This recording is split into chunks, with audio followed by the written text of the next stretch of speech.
Today we are discuss about object-oriented programming concept.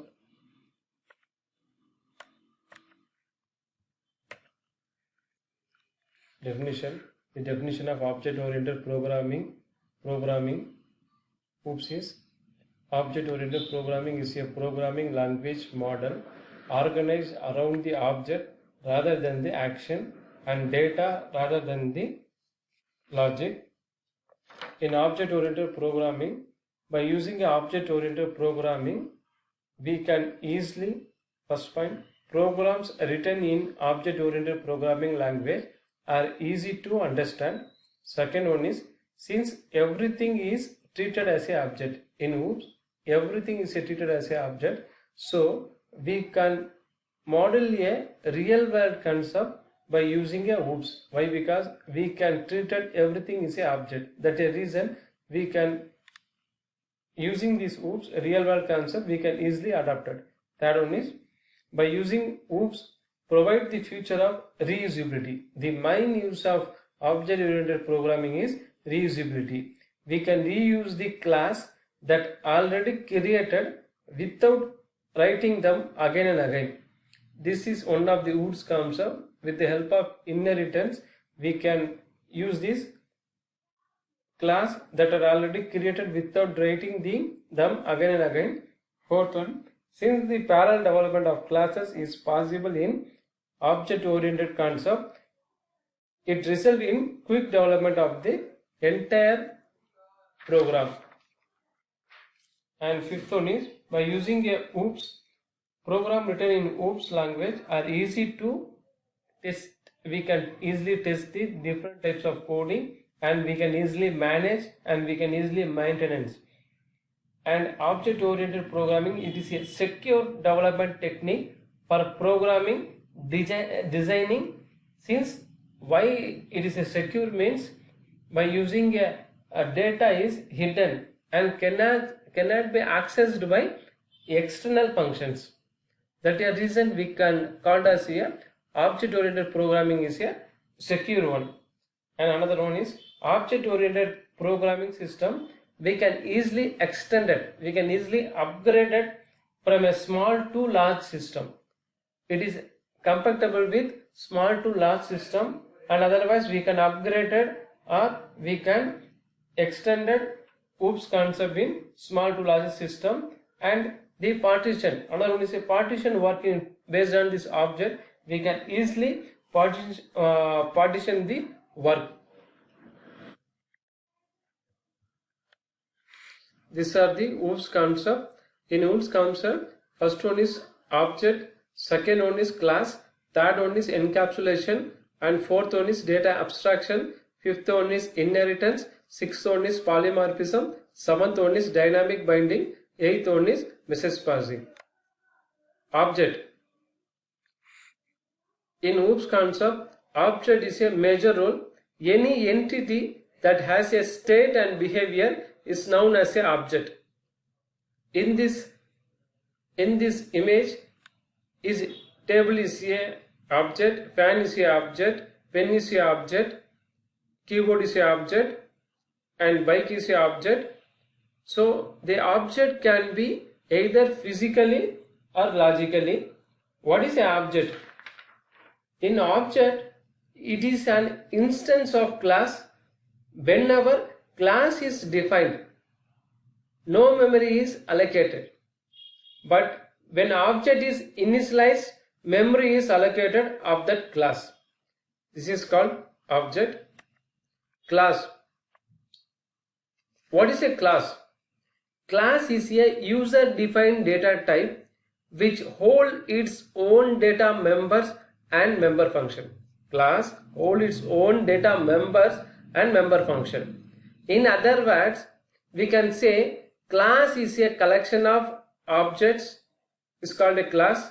It is logical entry, and a class can also be defined as a blueprint from which you can create an individual object. Class does not consume any spaces. In other words, we can say that class is a collection of data member and member function which can accessed and used by the creating object of that class. This is example image in class. So class means it is a collection of objects. So object means it is a class. It is a collection of objects. It is car is a class name. It's a collection of object. Object means it is a collection of methods and attributes. Methods are properties. Methods are function.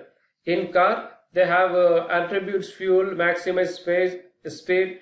In methods we can get fuel, refuel, and get speed, set speed, and we can drive. It is called as a class. In class and object, there are three types of access specifier in a class. First one is private, second one is public, third one is protected. Private, the only program we can use in private access only. In public, everyone can access these classes. In protected, they have some secure level of protected will be happen in a classes.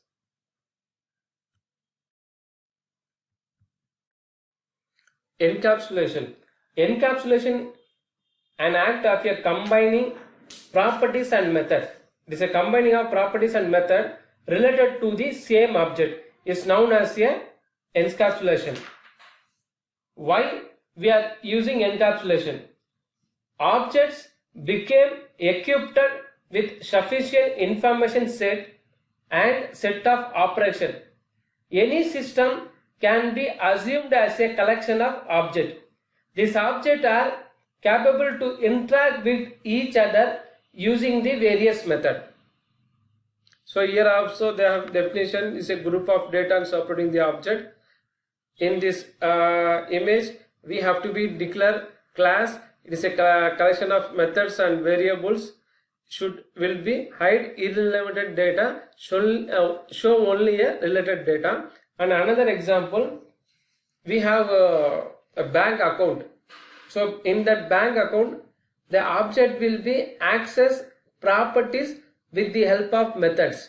Methods means function. Function means we can open the account, we can deposit cash in account, we can show the balance with the help of account.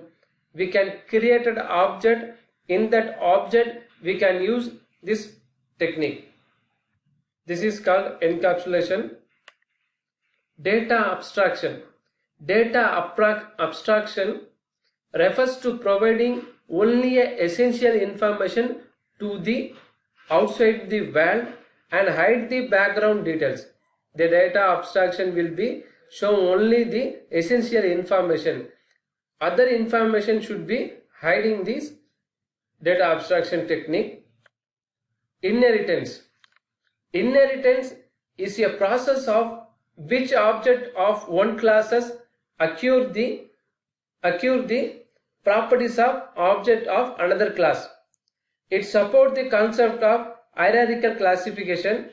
The major use of inheritance is reusability. This is a major use of reusability. What is a reusability? We can create a coding program written in class in one time. With the help of object we can use n number of times. Returns one, we can use many times. This is a use of inheritance. This is many inheritance. Here single inheritance. Class A is a base class and class B is a derived class. Here also multi-level inheritance. Class A is a base class, class B is a derived class, and class B is base, and then class C is derived class. In hierarchical, base class is class A. It should be derived in two different derived class with the help of inheritance. This is major use of inheritance is reusability. Okay. What is a use of polymorphism? Polymorphism. Poly means many, morphism means form. Polymorphism means ability to take more than one form. An operation may exhibit different behavior in different instance. The behavior depends upon the types of data used in the operation. In C++ support the operator overloading and function overloading. Here an example of shape. We can with the help of shape draw the function. We can draw the function by using a shape we can draw a function in triangle shape, we can draw a function in rectangle shape, we can draw a function in circle shape. This is one of the use of polymorphism technique. And another one is dynamic binding. In dynamic binding, the major part of code executed with the help of function call. Whenever function is called, the code will be executed with the help of methods and with the help of function. It should be responses at the runtime only. That is a use of dynamic binding. In virtual function, C++ has supported to this dynamic binding. There are two types of dynamic binding. One is a static dynamic binding, another one is dynamic binding. What is the meaning of static dynamic binding? The static dynamic binding, it is a only use of compiler time. Whenever the object is determined at a compiler time, that is called as a static binding. Whenever object is determined at a runtime, it is known as dynamic binding. The last one would stop in message passing. In that particular line of programming code, we can declare as a student dot set data open ID comma name. In that particular line, message passing, objects communicate with one another by sending and receiving information. Here student is a object and message will be set data. It is a message. What is a message to be sending and receiving information? Set data will be ID, the student registration number, either student roll number, and student in name. With the help of ID and name, we can set the data. It is an object. Object means it is a collection of student name, student address, student phone number, student email ID, student pin code, and etc. Here the coding, we can only show two things. It is a ID and name. With the help of ID and name, we can get the data. We can send and receive the information with the help of this coding. This is a major concept of OOPS concept. Thank you.